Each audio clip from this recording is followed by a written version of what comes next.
but it encourages students to make connections and start forming their own structure for the book to sit into before they've opened it up and start to read. It provides opportunities for early discussion of ideas and concepts. It develops inference very strongly. So the kind of inference, the reading between the lines that you use when you're reading books which are often quite figurative or deal with metaphor, and also those skills of inference and prediction. One of the advantages of this is it's a high challenge, low threshold activity. By which I mean, if you've got students that struggle with just understanding the words, they can use this activity as a way to get to know the vocabulary. They can write definitions underneath and spend some extra time getting to know what the words mean. If in the same class, and we know this often happens, you've got students who are flying with the vocabulary and actually very sophisticated in the way that they're thinking about their reading, to them you can say, right, I want you to group it. I want you to put the words in the groups. And now from that grouping, I want you to make predictions about what happens in this book, who the characters might be, what are the big ideas that sit underneath this text. And they can go off and work on a very challenging cognitive task where they're thinking about patterns and connections. And it's the same task, words taken from the text, but that is accessible and useful to both. Right, I'm going to move into a different sort of bit more theoretical talk about reading now for just a second. Before I do, does anybody have any questions about that first task I introduced? No, we good? Well, if you do, just pop it in the chat and I can address it as we go. Okay, a bit of background, because reading is actually an enormously complicated process. We can all do it, but if you stop to think about it, I think we would struggle with how. So I'm presenting you with the simple view of reading, which was for the Rose Review document. And when we send this PowerPoint round, there's a bibliography at the end, and there are links in the notes so that you can see where I got all of these things from. Obviously, a lot of it is taken from a variety of different sources, and I've pulled it together to show to you now. So the simple view of reading is this. Reading is made up of two sets of processes. There's word recognition and there's language comprehension. Now, we can be good or poor word recognizers, so decoders, in terms of breaking down which sounds match to which letters on the page, that sort of phonetic decoding that we do when we're working out what words sound like. That's word recognition. Now, language comprehension is different. It's about understanding what these words mean. And beyond that, when these words are put together into sentences, what do these sentences mean? How does this come together so that we're making sense of what the text is trying to tell us? So you can be a very good word recognizer. You can decode beautifully, you can read out loud, you can understand what those words sound like, and you can sound fluent. But you could also be a poor word recognizer in that you're not great at decoding on the page. You sometimes guess, you make frequent errors, you're not necessarily always sure of which sounds go with which letters. You can be a good comprehender, you understand the meanings in the text, or you could be a poor language comprehender. You might be able to say the words out loud, but you don't necessarily know the meaning of them when they're put together. So we have 4 quadrants here, essentially. You've got good comprehender, good word recognizer. These are your really fluent readers. That's your top right quadrant here. These students, and actually any reader, is good at seeing how you decode words and good at understanding what they mean. Now, you can be a good word recognizer, but a poor comprehender. So these students are fluent when they're reading, but when you ask them questions about what they've just read, they can't really tell you. And I've worked with a lot of students like that who seem good when they're reading out loud, but then don't really understand the meanings of what they've come across. You can have a poor word recognizer and poor comprehender, and these are our really struggling readers because they struggle with both. Now, this quadrant's interesting, top left. Not very good at word recognizing, but good at understanding the big ideas. Now, these are students who rush their decoding or don't necessarily know how to sound out. My son sits in that bracket. Actually, he's a great reader, but he's so excited to get to the next point in the narrative, he often misreads the words and he needs to stop and focus and go back. So we use different strategies depending on where we are in this quadrant.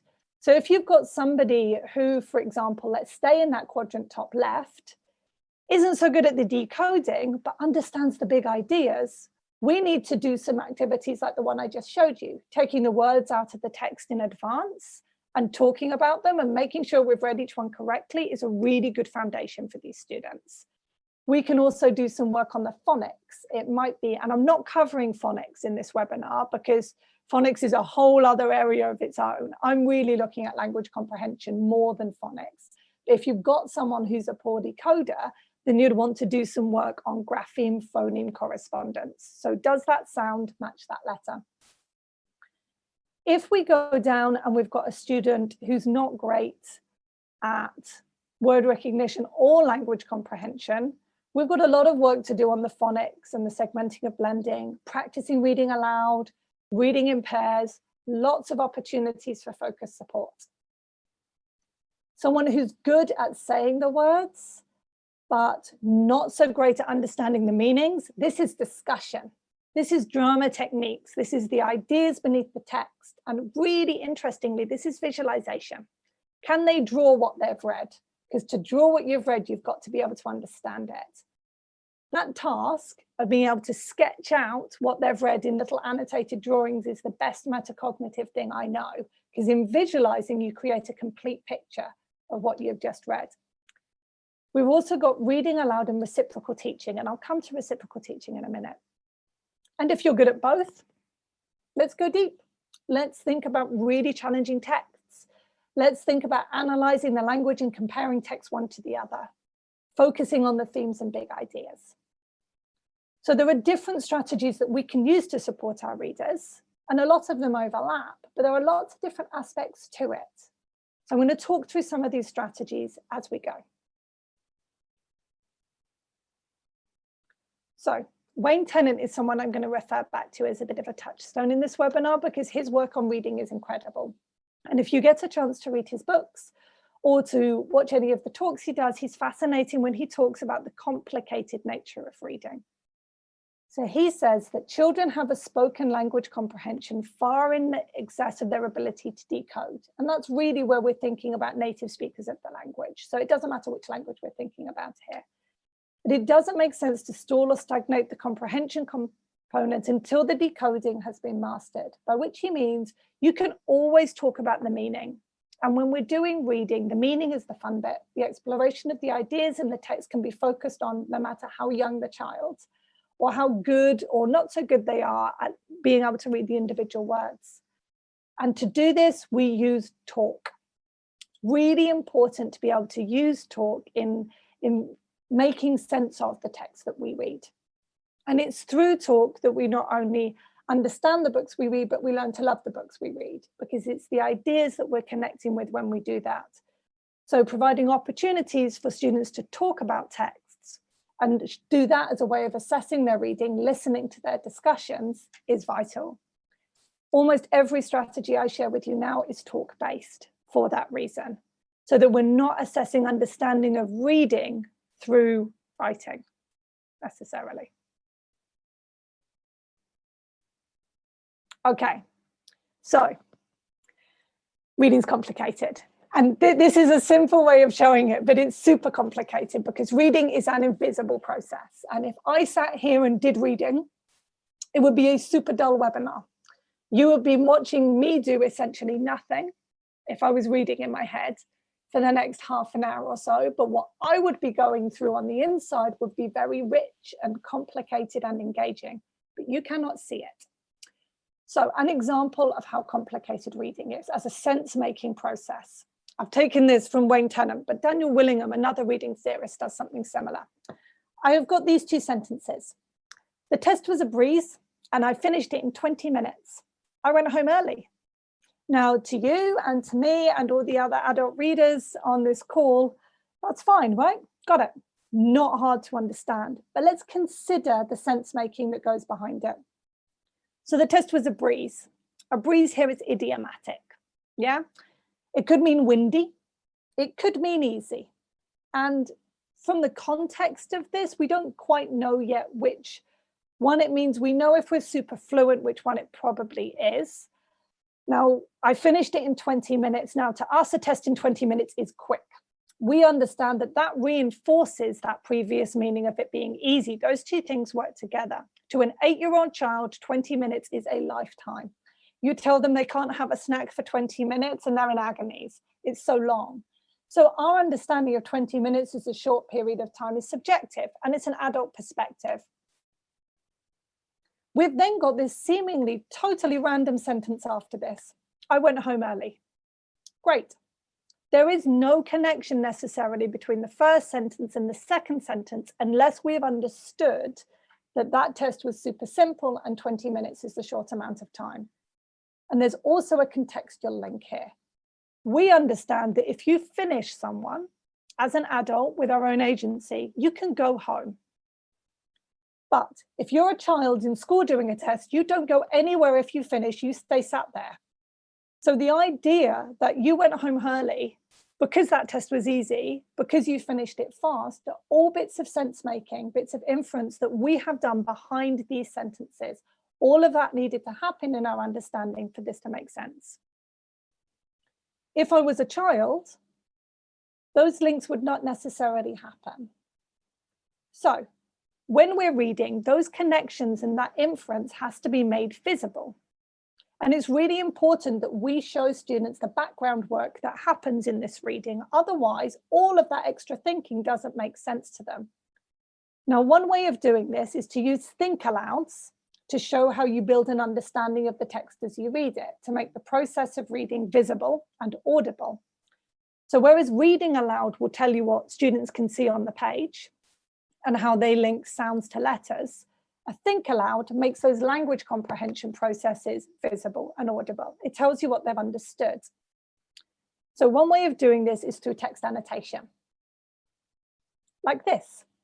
So this is an example of an annotation of the text, Joe in the package. And I have annotated with my thinking as I've gone through. So if we start Joe in the package, I'm making a prediction. When I see the word package, I think this is going to be about present, because I know that packages can contain exciting things and that sometimes presents come in the post. As we go through, Joe crept along to Grandma's room and it was in darkness. So I've got a question here, which I'm not sure about because I don't know why Grandma's room is dark. Maybe it's because it was nighttime. That might be one reason. You might have some other reasons why it might be dark, like Grandma might have gone out. She might not be there, which would help me understand why she's creeping along. She edged the door open and peeped inside the empty room. Edged is interesting here. What does that mean? Because I know edge is a word like the edge of a table, but edged as a verb, what does that mean? I've got a question there that I'm going to need to investigate. On the bedside table stood the package covered with strange stamps. That's interesting. Why are the stamps strange? Now, this is based on children knowing that stamps in different countries are different, and that when you send something from one country, they're going to have different stamps from the country you're in. And that really depends on how much stuff your students have received in the post, or how often they've traveled abroad and seen stamps elsewhere. So that's going to need to be unpicked a bit. Jo held her breath and tiptoed to the table. The package was like a magnet. Interesting bit of figurative language there. Why is it like a magnet? Is it like a rectangle? Is it like a horseshoe shape? Because that's not what this means. This is about it being really attractive and drawing you to it, but we're going to need to unpick that a little bit. It seemed to draw her in and her fingers itched. She just had to know what was inside. Why are her fingers itching? Has Jo suddenly developed some sort of medical complaint that we're being introduced to at this part of the text? Or is there a reason why? Because this is another bit of metaphorical language. This is figurative. Why are her fingers itching? And we need to unpick that as well. But me making this visible, me saying these are the questions I ask in my head when I'm reading this text, helps show my language comprehension process. So This is also a really useful strategy for students who are coming to English for the first time, because it shows the sense-making process that helps them make sense of new information. It helps them to activate prior knowledge of a text and builds their confidence in how you read, not just what it sounds like. If you preview the difficult words in the pre-reading task, like we did in this session, that can also help this task. And the teacher can help clarify any strange meanings, like figurative language or things they might have come across, like edged. And then after the read aloud, you can go over these keywords again to really help develop the child's understanding. But this is going to work best if you do it. So this is a Jamboard activity where you are in breakout groups. So you're in 4 breakout groups, and you've each got a copy of this text from the promise. Now, I have started my think aloud on the promise by asking some questions. Now, you can make predictions, you can ask questions, you can identify hard words and put like, what does this mean next to it? So I've done when I was young. My first question is, who is I? I don't know who this I is. It's not making sense to me. So I've got a question there. And I lived in a city that was mean and hard. Who's mean and hard? Is that the city? Is that the buildings, the people? So I've got questions as I go through that I've started annotating with.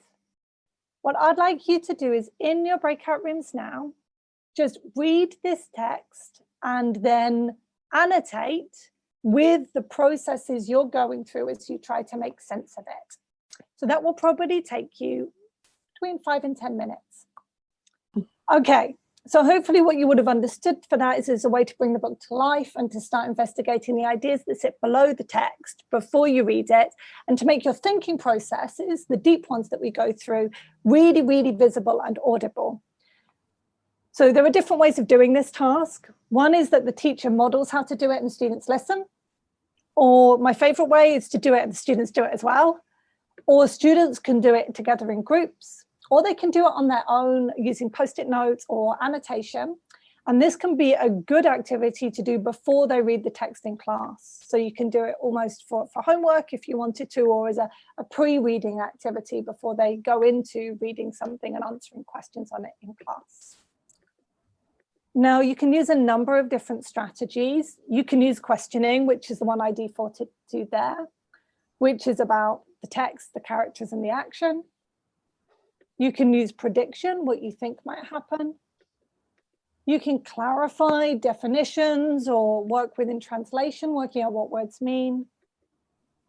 You can summarize what the text is about or what your other group members have said about it. You can annotate for what the text makes you feel, so sort of personal response there, what you understand the characters to feel. Or you can visualize and you can annotate with drawings, which, although it sounds simple, is actually a very, very good way of comprehending to make sure you really understand what the text is showing you. Now, these strategies are actually reciprocal teaching strategies, so they're different comprehension strategies that we use to make sense of texts. And you don't just use them with think alouds necessarily. This is also a discussion technique. So another way of doing this is to, with any extract, whether it's fiction or prose or poetry or non-fiction, you can give each one of these roles, like questioner, summarizer, predictor, and clarifier, to different students within a group. And then they make predictions about the text and ask their other group members to make predictions. And they read the text together and they underline and ask questions about key parts of the text. So if you want to structure this kind of work as group work, it can be really useful to choose the strategies you're going to use. And I wouldn't necessarily use all 6. I'd use maybe 3 or 4. And then ask students to be responsible for investigating that aspect within the text that you're looking at. And it really helps students go deeper. Also very good for discussion. If you're interested in this, there's a link on the page that goes into this in much more detail. Okay, now I'm going to use the next bit of the webinar. It's gone very fast, but I'm going to use this next little bit to talk about other strategies and activities for reading. So another good way of investigating texts and comprehending them is to use 3 levels of questioning. And this is based on Wayne Tennant's work on reading comprehension again. So we've got a looking question, which is about literal comprehension, like what's the text about? A clue question, making connections and inferences. So in the text we just read, that hungry dog, and what did that mean? That's an inference question. And a thinking question where you go beyond the text and you make a connection to your personal response, or you make a link to the wider world and things you might have experienced to really anchor the text within your understanding of other knowledge and schemas. So if we were taking this same extract that we've just done in Think Aloud, a looking question that asks for literal comprehension, what did the character take from the old lady? So, you know, the character took their bag. A clue question, how did the old lady feel about giving it up? That would require inference. So she held on with the strength of heroes, which suggests that she's reluctant. And a thinking question. So we've got here this promise that's made at the end, all right, I promise. So what promises have you made? And have you ever made a promise that you couldn't keep? Asking students to reflect on their personal response. Now, I used to work as a schools advisor, working with teachers in primary and secondary schools on how to plan reading and other English work in Hampshire in the UK. And the advisory service there still has a good website with lots of open resources on.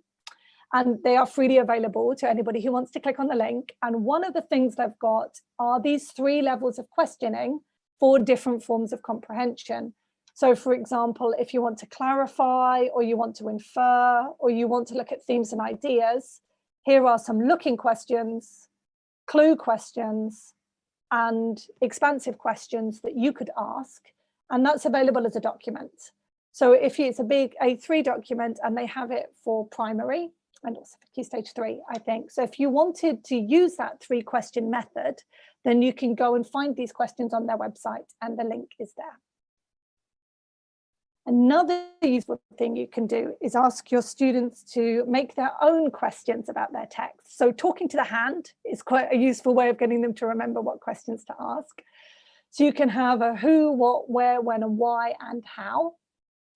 And if you ask students to make their own questions up, this is quite useful, and it builds directly from the Think Aloud work we did, because then they have to answer those questions themselves, which leads them further into deeper understanding. Or they can set those questions for somebody else in the class or another group. So if you wanted them to think about, you know, what is the hungry dog, you could set that question, and then they could ask another group to answer it. So the process of creating the questions and answering the questions deepens their comprehension on both sides. Right, I'm going to go deep into talk for a moment now. Now, this was going to be another activity, but I think I'll just do it as a big group because we're not going to have enough time to go into breakout rooms again. Sorry, Margaret.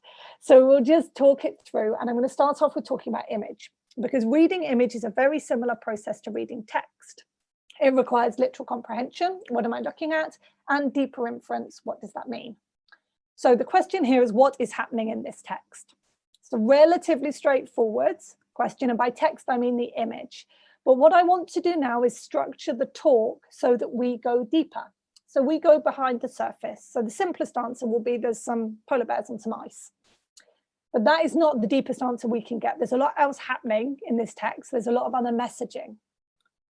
Now, sometimes students struggle to go deeper. They struggle to explore fully the meanings of a text in their talk, and they need to be prompted to do so.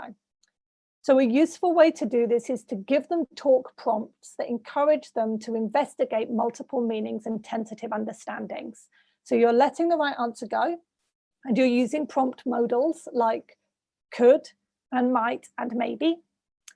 And then you can also go for seems as if, makes the reader feel, and suggests, right? So if I'm looking at these polar bears, they could have got stuck. That might be what's happening. Or maybe they were put there. But it seems as if, from the way that they're looking at us, that they're kind of lost. And this makes the reader, me the reader looking at them, feel kind of sad. So if we were going with suggest, this suggests the deeper message, right? Why are we being made to feel sad about the polar bears on the ice floe? What else is going on here that we're being told about? The ice is melting. Right, so maybe the ice is melting. So maybe that's what's happening with this text. This is a text about the ice melting. But why is the ice melting? Maybe the global warming. Right, so maybe this is a text about global warming. Maybe the polar bears are stuck because of global warming. Well, that makes the reader feel worse, right? Because maybe the polar bears are sad because somehow it's our fault. So we're going deeper and deeper here. So we take the surface meaning and we go deeper and deeper into alternative meanings using the prompts. Now, this is my favorite talk strategy. I've been using it a long time, and I've used it right the way up from my youngest learners right the way through to my oldest learners, because if you increase the complexity of the text, and even with a very simple text like the one I just showed you, it still works beautifully, and you can change the prompts that you use. So here's another image, and this is taken from Sean Tam's wordless picture book, The Arrival, which is really good for exploratory talk. So here I've got the same words, but I've gone a bit deeper, because I've also got represent and symbolize down the right-hand side. So here we've got some tentacles in the sky. Now these could be a monster, but they could also represent something else. So they could represent threat. They could symbolize that something bad is happening to the city and we don't know what it is. And the fact that the people are very small could suggest they're kind of vulnerable. And potentially they could get hurt. So we can start to use these talk prompts to investigate the alternative meanings that go below the surface of the text. Now, when I do this, I put these prompt cards literally on cards, and the students are in groups and they can't talk unless they take a card, and they can choose which one they want to take, and then they make a sentence and contribute to the discussion using that card. And if I've got different groups of students who are working at different levels in their language comprehension, I can give them different cards. I wouldn't give them all symbolize necessarily, but my most advanced readers, I might. Now you could use these cards as is, or potentially, and this was going to be our task, but we don't really have time for it. You could think about what talked prompt cards you would like to use for the students that you teach. You could have it makes me think, or perhaps, or I think, or in my opinion. And you could have other prompts that they put on the cards that they have to take before they speak, but that encourage them to offer a response that is tentative and takes them beyond the surface of the text. So it's just initial thinking, but in discussion, they will go deeper. Now, this is a simple strategy, but it's actually based on some really deep research that came out of Cambridge University from the theorists Neil Mercer, Karen Littleton, and also Dawes, Mercer, and Wegeroff back in 2000. And this is exploratory talk. So the idea is that partners and group members engage critically but constructively with each other's ideas. It's meant to encourage everybody to participate, but to talk tentatively so that the thinking and the reasoning is visible in the talk. So that process of comprehension is visible, so you start to understand how other people make sense of texts. And all opinions are considered. Nothing is ridiculous, but you can respond and challenge someone's interpretation and give a different version or a different understanding. This is really lovely theory. If anybody's interested in studying it further, I strongly recommend looking at Mercer's work. So the last thing I wanted to talk about, I just have a couple of minutes, is thinking about themes. So thinking about the messages or big ideas in a text, which are always accessible to students because they're based on your lived experience. So they call to your own experience and ask you to bring it to the text. So themes are things like friendship or loss, betrayal, duty, and these are global, right? It's why texts such as Shakespeare and things still have modern relevance, because it deals with things that are universal. And accessing the themes in a text are what make them very, very engaging, even when the text itself is simple or challenging. So a way you can do this for your youngest learners is just this simple quadrant. If I've got very young students, so 5, 6, 7-year-olds, and you can go beyond with this, but it's a good way in for them. What do they like about the book? What do they dislike about the book? What questions do they have about the book? And what connections do they have with the book? Like, have you made a promise? And they can just fill this in with their initial thoughts. You can also think about comparing books. So here are 3 books about promises. And we can think about what different promises were made in these stories. And did their characters keep their promise? Yes or no? And have you made a promise you couldn't keep? And is it reasonable to ask people to keep their promises? Great for discussion. And then you're looking at intertextuality, which is a really complicated word for something that's actually really simple and engaging, which is where you take books and you look at the points of connection between the two. Another way of doing this is to think about a key concept, such as the idea of promise, and for students to list as many words as they could around that word, and then go away and steal ideas from other groups. So what other words can they find to create a semantic word web, which is another way of saying a mind map. It's just a word web about an idea. Now they could group those words, consider the connections and patterns like we did with the bag of words at the start, and then choose their 3 most important words to share with the class. But that would become a whole lesson, a lesson in which you investigate an idea, a theme, and then you connect it back to your book, but you've come to your book with a deeper understanding. Finally, there are other ways to compare characters or consider how to track an idea as it moves across a text. And this is for your older readers, as they were perhaps looking at a book where the idea of promises or friendship changes as you work through it. I don't know if you've done the roll on the wall where you take a sketch of the character and inside you make notes about what they're feeling, and outside you make notes about their actions and what they do in the book. You can also do this as they go through a book and they change.